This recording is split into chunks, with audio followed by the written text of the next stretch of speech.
Most of us have dreamed about what we'd do if we had a lot of money. Buy a fancy car, buy a mansion with an enormous swimming pool, send our parents on a trip to Paris. But what do you do when you have more money than you are able to deal with? While it's impossible to know exactly how big of a money pile drug kingpin Pablo Escobar was sitting on at the time of his death in 1993, it's estimated that his net worth was $30 billion US. That's 60 billion US in today's money. In 1976, Escobar helped to found the Medellin cartel in his native country of Colombia. The cartel's primary business was exporting cocaine and other illegal drugs. Escobar's fortunes grew quickly, especially as he began to eliminate rivals and expand operations. He was innovative in finding new methods for drug smuggling and willing to take risks that other bosses wouldn't. By his late 20s, Escobar had assumed sole control of the Medellin cartel. From the mid-1980s throughout the early 1990s, the cartel was incredibly successful. At its height, it pulled in an estimated $420 million a week, or nearly $22 billion a year. Some 80% of the cocaine business worldwide was facilitated by the Medellin. Escobar especially monopolized cocaine smuggling to the U.S. Despite his money being gained through illegal means, Escobar was featured on the Forbes list of international billionaires for 7 straight years, from 1987 until 1993. In 1989, he was listed as the 7th richest man in the world. As you can imagine, Escobar had a crazy lavish lifestyle. He partied hard and owned countless luxury cars, as well as 15 planes, 6 helicopters, and several boats. That's in addition to the fleet of vehicles and submarines he bought for drug smuggling. Yes, you heard us right, 2 submarines. He also specifically bought a Learjet for flying cash around. Escobar purchased a professional soccer team and dozens of luxury houses in Colombia and throughout the world. His main home was a 7,000-acre estate known as Hacienda Nápoles, named after Naples, Italy, in the jungle a few hours from Medellin. Reportedly, Hacienda Nápoles cost around $63 million. The immense main house, built in the style of a Spanish colonial mansion, had every luxury a guest could wish for. There was also a separate opulent party house. The sprawling estate had swimming pools, an airstrip, stables filled with expensive horses, a soccer field, tennis courts, a go-kart course, a bullfighting arena, artificial lakes, a vintage car collection, and life-size dinosaur sculptures reportedly made from genuine prehistoric bones. Last but not least, Hacienda Nápoles had a private zoo filled with some 200 animals, including zebras, hippopotamuses, giraffes, elephants, and lions. Many of the animals were smuggled into Colombia aboard Escobar's drug planes. To top it off, the entry road leading to the Hacienda Nápoles estate had an arch adorned with a replica of the single-engine Piper Club airplane that had carried Escobar's first load of coke to the U.S. Among the several properties Escobar owned in Florida was a minimalist mansion in an exclusive Miami Beach neighborhood. This 8-bedroom house had floor-to-ceiling glass walls, wraparound terraces, expansive lounge decks, outdoor kitchen, infinity-edge pool, and soaring palm trees. Best yet, the 30,000-foot property was situated on the waterfront with an incredible view of the downtown Miami Beach skyline. Then there was Escobar's secret vacation party spot, built on the quiet, rural La Isla Grande just off the Colombian coast. This luxury complex consisted of a mansion, waterfront apartments, a palm tree courtyard centered around an enormous swimming pool, and a helicopter landing pad. The estate had more than 300 well-appointed rooms for guests. Reportedly, the bathrooms even had solid gold shower heads.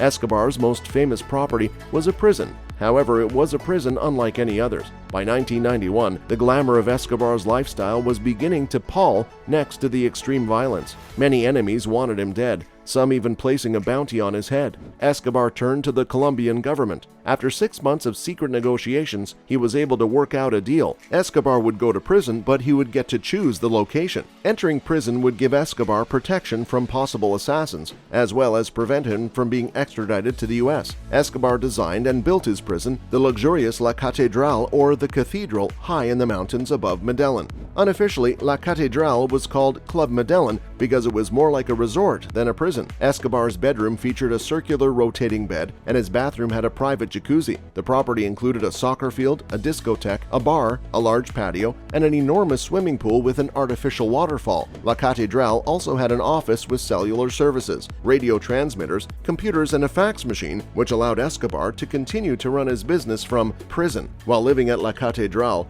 Escobar regularly hosted drug and booze-fueled parties. Often, friends, family, prostitutes, professional soccer players, and other celebrities would visit. Aside from his crazy life, Escobar poured a lot of money into charity work. Keenly aware of his public image, he sought to generate goodwill. He donated to churches and hospitals in Medellin and other towns in the region. He built soccer fields, parks, and paved roads. He established food programs and also created a reforestation program. Escobar even built a new neighborhood, Barrio Escobar, from scratch in Medellin, with 1,000 homes for families who previously lived in the slums. Cynics viewed this act as Escobar buying public loyalty and building a place where he could hide drugs, guns, and money.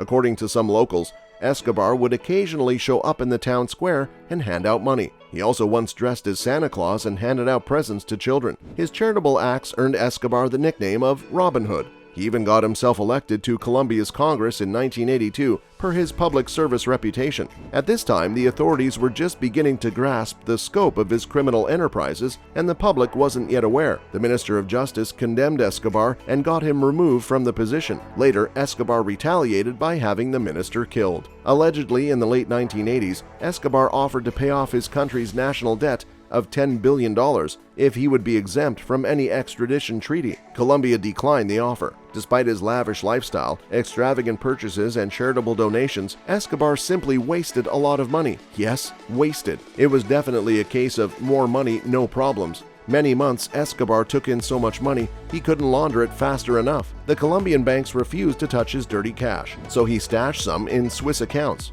At this time, he was spending $2,500 on rubber bands for his cash each month. Piles of cash simply sat around in warehouses. Escobar was losing 10%, or $2.1 billion, due to stored paper money being shredded by rats or destroyed by the elements. Escobar started hiding money all over the place. He dug holes and buried piles of shrink-wrapped cash in Colombian farming fields, caves, and also stashed money in the walls of cartel members' homes. Often after having his hitmen hide money on his behalf, Escobar would kill them. That way nobody else knew where the money was buried. In 1992, after he murdered some rivals and buried them on the grounds of La Catedral, the Colombian government decided to move Escobar to a real prison. Catching wind of the plan, Escobar and his family went on the run, alternating between various safe houses. On a cold winter's night, while the family was living in a hideout in the Medellin mountainside, Escobar's daughter Manuela became hypothermic. Escobar reportedly burned $2 million in order to keep her warm. The Medellin cartel began to crumble under pressure from authorities and rival gangs.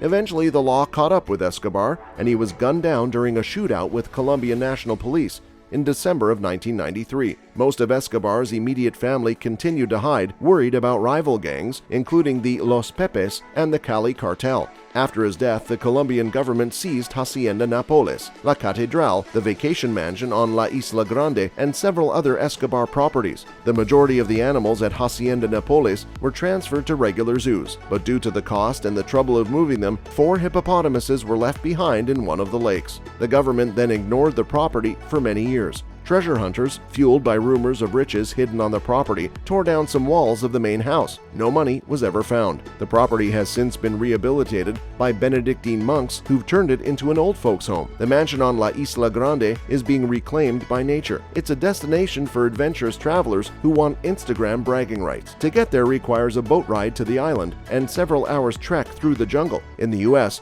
officials had seized the majority of Escobar's properties, including the Miami Beach mansion, long before he died in 1987. The house was eventually sold, and more recently in 2016 was torn down. While being restored, 2 hidden safes were found. One safe was stolen before it could be opened. The owner of the property moved the other safe to a bank for security. He has never divulged the contents of what was found inside. Over the years, people have found hidden Escobar stashes of cash and gold bars. In 2015, a farmer found $600 million buried in plastic barrels in a field he was digging. The money was seized by the Colombian government. As Escobar kept most of his money hiding spots to himself, a lot of them are still out there, undiscovered. Cash deposited in Swiss banks also lies unclaimed, as only Escobar knew the account numbers. Who knows, if you go exploring the jungles of South America, you might just come across a mysterious stash of cash, a remnant of Escobar's drug empire. And now, keep the watch party going. Most people think that winning the lottery would be the best thing ever. We're not so sure. So what are your thoughts on the insanely luxurious lifestyle of the biggest criminal of all time? Let us know in the comments below. Thanks for watching. Be sure to like and subscribe to the channel for all the exciting updates.